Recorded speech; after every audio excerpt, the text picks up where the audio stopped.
تھا وہاں کوئی آدمی محتاج نہیں ہوگا، اس کی ضرورت گھر بیٹھے لوگ آ کر پوری کرتے ہیں۔ باقی جو ہیں حالات، سارا نظام بگڑا ہوا، یہاں قرآن مجید کی رہنمائی مدد کرتی ہے۔ ایسے زمانوں میں پیغمبر ہوئے کہ حکومت کفار کی تھی، یہ انقلاب نہیں لا سکے، وہاں پھر قرآن مجید نے کہا کہ بندہ مومن جو نا اس کو دین میں عقیدہ تقدیر پر ایمان رکھنا چاہیے کہ جو کچھ ہو رہا ہے نا اللہ کی نگاہ میں ہے، اللہ تو اس سے بے خبر نہیں ہے، وہ تیرے حالات کو جانتا ہے۔ اگر مشکلات میں تو مبتلا ہے نا تو یہ چند روزہ زندگی حوصلے اور صبر سے گزار، اپنی عزت اور آبرو نہ برباد کرنا۔ غیرت ہے بڑی چیز جہان تگ و دو میں، ایک کنگال بھی نہ ہو مگر خوددار ہو، کسی کے سامنے ہاتھ نہیں پھیلاتا۔ غیرت ہے بڑی چیز جہان تگ و دو میں، پہناتی ہے درویش کو تاج سر دارا۔ ایک کنگال بھی بادشاہوں سے بڑھ سکتا ہے، جھکتا نہیں۔ ایک امیر ہو کر بھی کتے کی طرح ان کے پاؤں چاٹتا پھرے گا، وہ محتاج سمجھتا ہے۔ تو قرآن یہ کہہ دیتا اس کو اگر معاشرہ نہیں ٹھیک، یہ لوگ حقوق نہیں دیتے تو اپنی خودی برباد نہیں کرنی، وہ اللہ پر بھروسہ کر، جو رزق مل رہا ہے اس پر قناعت کر۔ اور تنگی بھی ہے تو میں آپ کے سامنے خواجہ نظام الدین اولیاء رحمۃ اللہ علیہ کا حوالہ دوں گا۔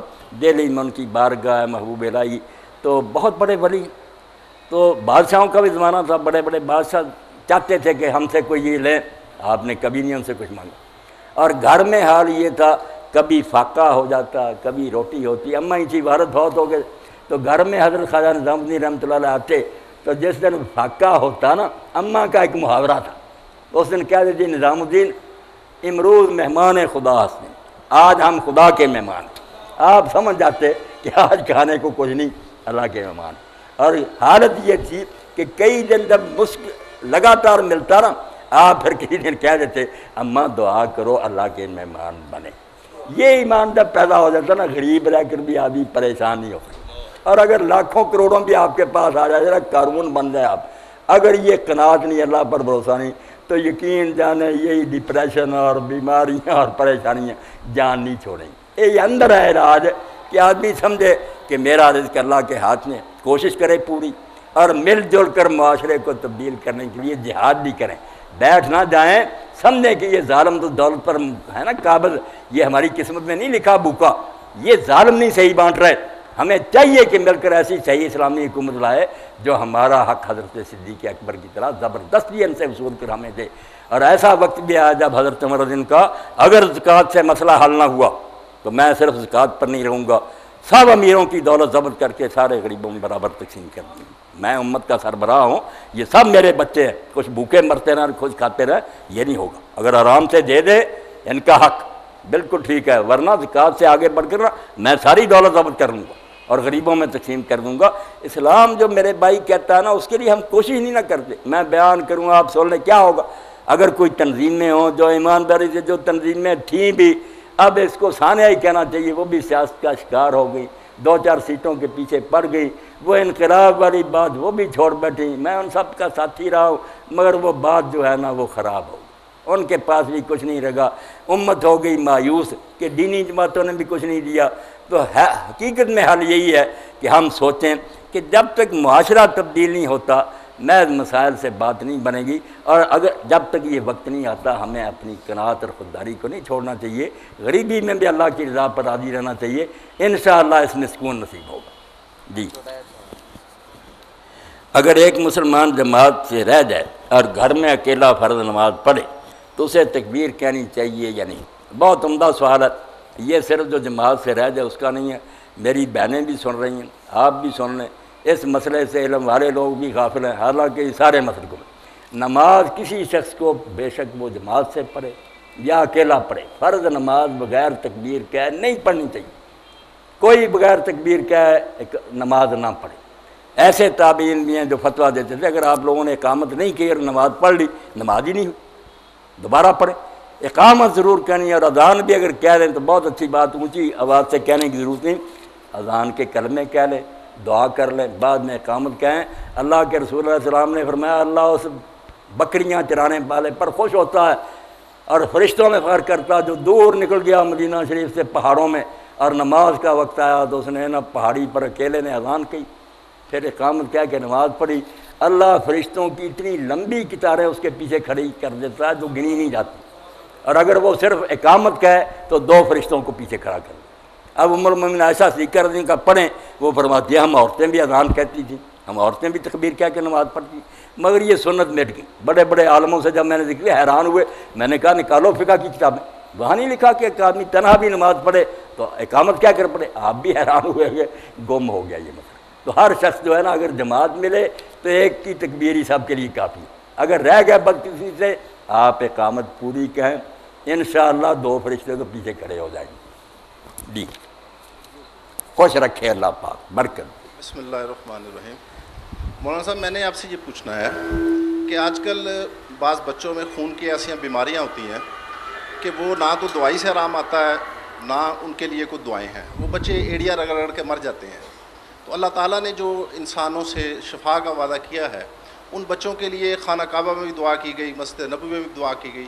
مثلا ایک بیماری ہے تھیلیسیمیا، اس میں بچوں کو ہر 10 دن بعد بلڈ لگتا ہے اور ان کی زندگی کا انحصار اسی پہ ہے۔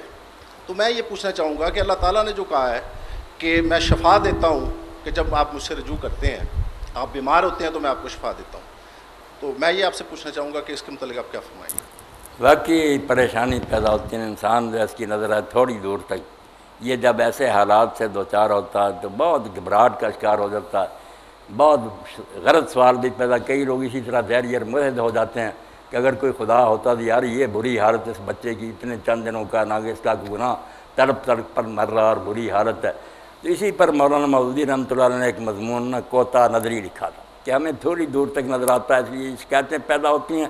اگر عرش عظیم سے تحت صراط تک، رضل سے ابد تک ساری دنیا ہمارے سامنے ہو نا، جس طرح اللہ کے ہیں، وہ پوری مثل اس کے سامنے جانتا ہے کہ کون سی چیز مناسب ہے، دکھ بہتر ہے یا سکھ بہتر ہے، وہ چیزیں ہماری نظر میں نہیں نہ ہوتی۔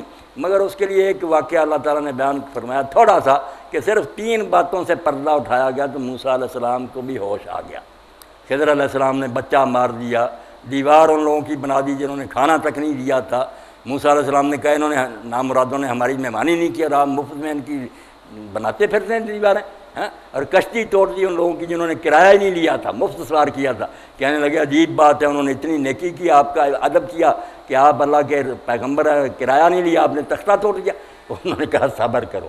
بعد میں جب بتایا کہ طے میں یہ ہے، اوپر سے یہ چیزیں بری نظر آ رہی، موسیٰ علیہ السلام نے کہا واقعی جو اللہ کرتا ہے بہتر ہے۔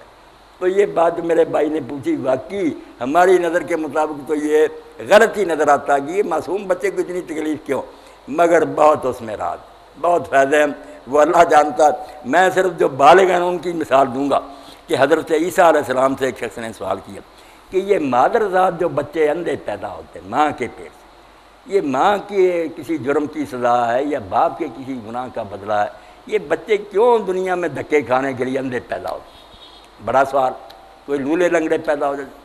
تو عیسیٰ علیہ السلام نے جو بات کہی وہ سونے کے حرفوں سے لکھنے کی قابل، پیغمبر ہی یہ کہہ سکتا تھا۔ آپ نے فرمایا یہ ساری جو ہے نا ظاہری تکلیفیں نظر آتی ہیں، مگر اس سے جو ایک بہت بڑا کام اللہ لیتا ہے نا، وہ آپ لوگوں کی نظر میں نہیں ہے۔ وہ کیا ہے؟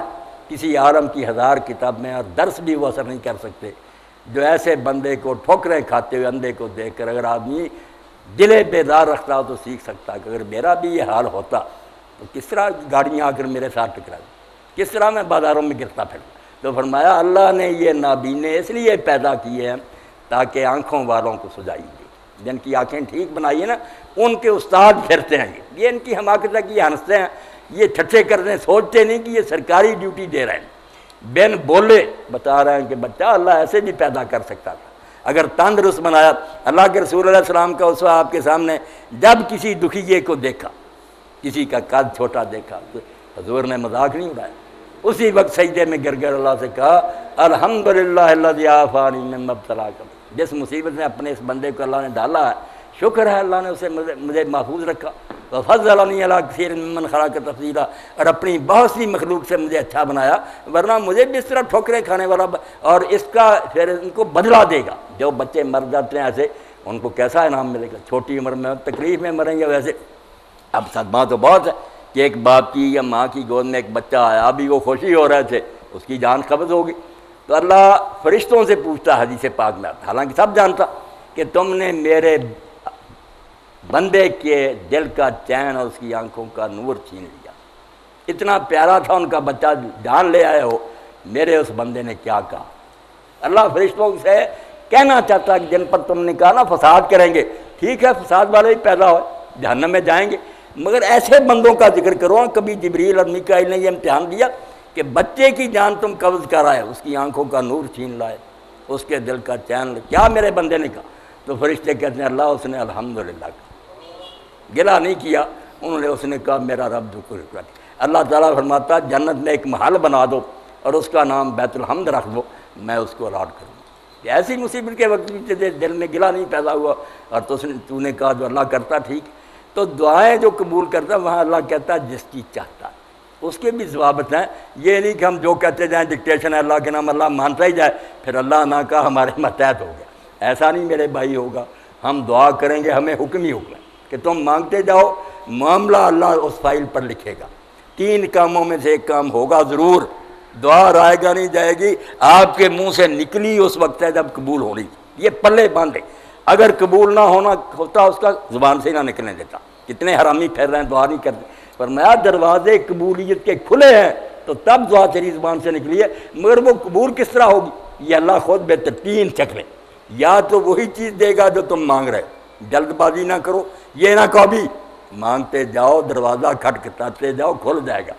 اور اگر وہ بات مناسب نہیں، تم سمجھتے اچھی ہے بیٹا مل جائے، یہ نہیں جانتے کہ جوانی سے آگے جب گزریں گے ہم، یہ جوان ہوگا ہم بوڑھے تو یہی بچہ وہ برتاؤ کرے گا. ہم کہیں گے اس بچے کی بجائے تو اللہ پتھر دے دیتا. میں نے باپوں کو سنا تو فرمایا کہ رو گے پھر تم چھوڑو کون سی چیز، اس کی بجائے میں کوئی بہتر چیز دے دوں گا یا کوئی مصیبت جو قسمت میں لکھی ہے وہ ٹال دوں گا. تم سمجھتے رہے قبول نہیں ہوئی، ہو گئی. اگر نہ ہوتی مصیبت آ رہی تھی، یہ دعا راستے میں کھڑی ہو گئی. اور تیسرا فرمایا اگر اس دنیا میں منظور نہیں، قربان جائیں اللہ کی رحمت کے اور اللہ کے رسول کے ارشادات کے. فرمایا بے فکر ہو جا، اللہ فائل میں رکھ لیتا ہے. قیامت کا دن آئے گا کہے گا دنیا میں قبول کرنی نہیں مناسب تھی، وہ پڑی ہے پینڈنگ. یہ جنت ہے، جو اس کی نعمت ہے اس دعا کے بدلے چاہتے لے لو. تو جن کی یہاں مانی گئی نا یہ سارے پچھتائیں گے کہ نہ وہاں مانی جاتی، یہاں کے لیے پڑی ہوتی تو آج مزے کرتے. وہ کیا تھی دنیا کی فانی. تو آپ بے فکر ہو جائیں، اللہ رحیم ہے حکیم ہے مہربان. ماں باپ کو بچے کی تکلیف سے اس طرح دکھ ہوتا وہ تو رحم الرحمی، وہ کیوں نہیں محسوس کرتا؟ وہ تو سارے علم کا مالک. مگر اس مصیبت میں بھی کوئی بلا ہوتا. کبھی کڑوی دوائی بھی فائدہ دیتی ہے، کبھی میٹھا شربت دیتا. تو یہ بیماریاں مصیبتیں کڑوے گھونٹ ہیں شفا مگر یہ پیتا کوئی نیک بندہ ہے. اسی لیے نیک لوگوں نے کہا تم تو یار نعمتیں ڈھونڈتے ہو، ہم تو اللہ کی طرف سے مصیبتیں آتی ہیں تو استقبال کرتے ہیں کہ اللہ خوش ہوا تو پیاروں کی طرح چھیڑا نا. یار کا تیر یار کی طرف آیا. مگر یہ عارف مانتا جو اللہ کو پہچانتا، بیوقوف تو رونے لگتا. مصیبت بھی نہیں چلتی، گناہ اپنے پلے پالے. اگر وہ مانے سبحان اللہ جو تو کر رہا پاک، تو نہیں غلط کرتا، تو مصیبت ٹلے نہ ٹلے سکون ملے گا. اور اس کے عوض جو ہوگا کیسے ہیں امیر المومنین عمر ابن خطاب رضی اللہ تعالیٰ فرماتے ہیں یار میں صبح کے وقت اٹھوں نا بیمار ہوں یا تندرست مجھے کوئی کبھی پریشانی نہیں. بیماری بھی مجھے اتنی پیاری ہے جتنی تندرستی، کیونکہ میں نہیں جانتا کہ ان دونوں میں سے میرے لیے کون سی ہے بہتر ہے. وہ زیادہ بہتر جانتا. اور ساتھ ہی کہتے تھے کہ ہر مصیبت میں مجھے 3 نعمتیں نظر آتی ہیں، پلے باندھو. ایک مصیبت کیا، ایک نعمت کیا؟ فرماتا میں حضرت عمر نے فرماتے میں ایسا کہتا ہوں کہ مصیبت دنیاوی ہے مادی، دین میرا بچا ہوا ہے. ایک انعام تو یہ. دوسرا فرمایا میں دیکھتا ہوں کہ اس سے بڑی مصیبت بھی آ سکتی تھی، الحمدللہ چھوٹا ایکسیڈنٹ ہوا، اس سے بڑا ہو جاتا پھر کیا بگاڑ لیتا. اور تیسرا فرمایا جب ثواب دیکھتا ہوں نا انما یوفی الصابرون اجرهم بغیر حساب، مرتے دم تک بھی اگر دکھی رہوں گا چند روزہ بات ہے جو اس کے بدلے میں اللہ ان گنت ثواب دے گا جو کسی کمپیوٹر میں. یہ ہیں حضرت عمر رضی اللہ تعالیٰ. اس لیے اللہ کی ہر شے میں رحمت کو پہچانو. وہ ظلم نہیں کرتا، کیوں ظلم کرے گا؟ مگر ٹیکہ بھی کبھی لگانا پڑتا ہے، ڈاکٹروں کو آپریشن بھی کرنا پڑتا، وہ بہتری کے لیے کرتا. جی ضروری سو جو لوگ دین سجناس وغیرہ کا کاروبار کرتے ہیں ان کو کتنے دن اور کتنی مقدار میں ذخیرہ کرنے کا ہوتا؟ ماشاء اللہ میں اگر بات کو ذرا لمبی کر لیتا ہوں، یقین جانیں جب اللہ کی بات چلتی ہے یا رسول اللہ کی، آپ کے ساتھیوں کی، اس میں آتا مزہ، لذیذ بود حکایت دراز ترگفتم، اس بات کو ختم کرنے کو جی نہیں چاہتا، ہر بات میں تو مزہ ہی مزہ، اللہ کے رسول کی زندگی، قرآن، اللہ، یہ سوال جو ہے بہت اہم سوال ہے، اور ان حالات میں تو ضروری ہے۔ غلہ جو اللہ پیدا کرتا ہے نا، سارے لوگوں کی ضرورت کے لیے برابر کرتا ہے۔ آپ یہ دل سے نکال دیں کہ دنیا زیادہ پیدا ہو رہی ہے، آبادی کا مسئلہ بڑھ رہا ہے، یہ کافر سوچ سکتا ہے، کوئی شخص پیدا نہیں ہو سکتا جب اللہ نہ کرے، اور اللہ ایسا ظالم نہیں کہ اس کے پاس رزق نہیں، آپ کے پاس مجھے کھلانے کے لیے کوئی نہیں، کیوں دعوت دیں گے؟ اللہ اس دنیا میں بین بلائے بلاتا ہے بندوں کو، اگر اس کے پلے رزق نہیں کیوں بلائے؟ کافر ہیں جو کہتے ہیں رزق نہیں ہے۔ سوال سائلین، اللہ نے زمین میں روزی سب کے لیے برابر پیدا کی ہے، تم اولاد آدم صحیح نہیں بانٹتے، ایک ارب پتی ہو کر بیٹھ گیا، کیوں اس نے زیادہ دولت رکھی؟ اس کے بھائی مر رہے ہیں کیوں نہیں دیتا؟ اگر اس کے پاس زمین تھی اور غلہ پیدا ہوا، کیوں نہیں اس نے ضرورت کے مطابق جو چاہیے تھا گھر رکھتا، باقی بازار میں بیچ دیتا اور کہتا آج ہی بیچو، میں نہیں روکنا چاہتا، میرے بھائیوں کو سستا اگر ملے گا خوشی ہوگی مجھے۔ میں ایک واقعہ آپ کی خدمت میں عرض کرتا ہوں، تفسیر ہے امام قرطبی کے الجامع احکام القرآن، 20 جلدیں، سورہ مزمل پر جب گئے، سورہ مزمل کا دوسرا رکوع آپ دیکھیں، یہ روزی کمانا اتنی عبادت ہے، یہ دنیاوی دھندا نہیں، آپ میں سے کوئی دکان کرتا ہے، زمیندارہ کرتا ہے، کوئی ملازمت، یہ سب عبادت ہے، جیسے مسجد میں نماز عبادت، یہ عبادت ہے اگر حلال طریقے سے ہو۔ وہاں اللہ تعالیٰ نے پہلے کہا کہ اللہ کے رسول آپ اور آپ کے ساتھی 2/3 رات، آدھی رات، تہائی رات کھڑے ہوا، پہلے تہجد بہت بڑی تھی، بعد میں یہ اتارا کیا، میں جانتا ہوں کہ تم میں سے بیمار بھی ہیں، تم میں سے جہاد بھی کرنے والے ہیں، اوارون یضربون فی الارض یبتغون من فضل اللہ، کچھ جو ہے نا ان کو زمین میں بھی چلنا پڑنا پڑے گا روزی کی تلاش میں، روزی کی تلاش کو جہاد کے ساتھ نفی کیا، فرمایا اس لیے میں نے تہجد گھٹا دی ہے، اب جتنی آسانی سے ہو سکے پڑھ لیا کرو، یہ کام زیادہ ہم ہے، رزق تلاش کرو، جہاد کرو، بیماروں کو سنبھالو۔ تو اس کے تحت لکھتے ہیں قرطبی رحمۃ اللہ علیہ کہ اللہ کا فضل تلاش کرنا یہ نہیں کہ جونکے بن کر بیٹھ جاؤ اور وہاں ہی ٹیلی فونوں پر سودے کرو، نہ دینا نہ لینا، چیز ابھی تیار نہیں ہوئی تم نے سودے کر لی، اس نے آگے سودے کر لیے، 10 روپے کی چیز اصل صارف تک پہنچتے پہنچتے 100 کی کر دی تم نے، اور کیا تمہارا ہنگ پھٹکڑی لگا، سب رزق حرام ہے، صرف سود ہی حرام نہیں، یہ سارا دھندا حرام ہے۔ جب تک تمہارے پاس چیز نہیں آتی تم پیسے ادا نہیں کرتے، آگے بیچنے کا حق ہی نہیں، یہ غیر حاضر سودے حرام کمانے کے لیے کیا اس میں تم نے ڈالا؟ آپ ذرا حیرانی سے دیکھیں گے، اللہ کے رسول نے تو اس کو ناجائز کر دیا، یہ ڈھیری پڑی ہے، سودا ہو گیا، میں نے خرید لی، وہاں سے اٹھائی نہیں میں نے، اسی وقت دوسرا آدمی کہتا ہے آپ نے 10 روپے میں خریدی، میں 11 دیتا ہوں، حضور نے فرمایا حرام ہے، کیا اس میں پڑ گیا کہ 1 روپیہ نفع لے رہا، وہاں سے توڑ کر اٹھا دوسری جگہ لے جا، کچھ داخل کر حصہ اپنا، پھر حق بنے گا تجھے لینے، تو یہ حرام داخل کر لیا، مہنگائی کر لی۔ تو قرطبی فرماتے ہیں کہ ایک تاجر نے واسط کا تھا، اپنے غلام سے کہا کہ میرا یہ مال لے جا بصرے، اور وہاں پہنچ کر اسی دن بیچ دینا، یہ مومن کی بات ہے۔ وہ جب وہ وہاں پہنچا تو وہاں کے تاجروں نے کہا کہ ابھی نہ بیچو، خبر پھیلی ہوئی ہے کہ یہ مہنگی ہو جائے گی، 2-4 دن، اس نے نہیں بیچی، 2-4 دن کے بعد بیچی، 20,000 نفع کمایا۔ اس نے تاجر کو لکھا کہ میں یہاں آیا تھا، مجھے تاجروں نے روک لیا، کچھ دن روکنے کے بعد بیچا، اتنا نفع۔ اس نے کہا نامراد یہ سارا خدا کی راہ میں دے دے اور میں اللہ سے معافی مانگوں گا کہ 3-4 دن تم نے کیوں نہیں بیچی، خلق خدا تنگ ہوئے رزق، یہ کیا نفع ہے، مردار مجھے کھلا رہا، یہ 20,000 یا اللہ کی راہ میں دے دے اور پھر بھی اللہ سے میں معافی مانگوں گا، جاتے ہی بیچنی تھی، بے شک ایک آنا ہی نفع ہوتا۔ یہ ہے اللہ کا فضل تلاش کرنا کہ کوئی لا رہا باہر سے مال اور وہ ایک نیکی کر رہا، سپلائی کر، ٹھیک اپنا جو اس نے ہے ٹرانسپورٹ اور یہ محنت اس کا نفع دے دے، مگر وہ خون چوسے کہ تنگ کروں، لوگ بھوکے مریں اور زیادہ ریٹ مجھے ملے، کیا اس نے اپنی مرضی سے ریٹ لگایا، بھائی مرضی کیا، بھوکا مر رہا ہے بیچارہ، جو مانگ لیا آپ نے دی، یہ سمجھے ڈاکہ ہے، چوری ہے، بالکل سود خوری ہے، اس کو جو جی چاہے آپ حاجی صاحب نام دیں نا کہ سودا ہے، سودا کوئی نہیں ہے، سودا ہے جو خوشی سے آدمی کرے، ایک پھنسا ہوا غریب دے رہا آپ کو، یہ کیا خوش ہونا اس نے۔ آپ ایک واقعہ یاد رکھیں، قربان جائیں اللہ کے رسول نے جو انقلاب کیا، میرے بھائی پوچھ رہا تھا، اب تبدیلی جب ہم اپنے اندر نہیں پیدا کرتے کیا کریں؟ یہ قصے سناتے ہیں لوگ، کہتے ہیں یار تم مسلمانوں کو دیکھ کر یقین نہیں آتا کہ تمہارے بڑے ایسا کرتے، مگر کرتے تھے، ہے حقیقت ہے، ہم نے بدنام کر دیا۔ اللہ کے رسول ممبر پر تشریف فرما تھے، خطبہ دے رہے تھے، آپ کو اطلاع ملی تو آپ نے دوران خطبہ کہہ دیا کہ مسجد میں ایک شخص یمن سے آنے والا جس کی پیشانی پر بادشاہ کا نور چمکتا ہے، وہ بادشاہی خاندان سے ہے،